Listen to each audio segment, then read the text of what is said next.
দেশে প্রতি বছরই বজ্রপাতে বেঘোরে প্রাণ হারাচ্ছে বহু মানুষ, যা রীতিমতো পরিণত হয়েছে আতঙ্কে। সবচেয়ে বেশি প্রাণহানি হাওড় অঞ্চলে।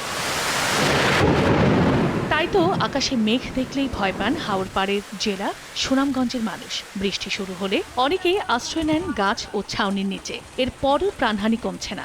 গত 10 বছরে এই জেলায় বজ্রপাতে প্রাণ হারিয়েছেন 387 জন মানুষ। প্রাকৃতিক এই দুর্যোগে সবচেয়ে বেশি শিকার শ্রমজীবী মানুষ।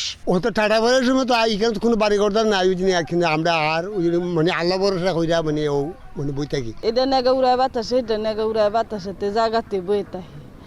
দানের মায়া যাইতেন কো ব্যবস্থা নাই। আমরা তেরবাল থাকে না, এগুলাতে কিছু মানে জান রক্ষা করে। ঠাডা মেঘ দিলে তো আমরা ওইখানে বই থাকি। মদান গন নাই, বাড়ি নাই, গন নাই।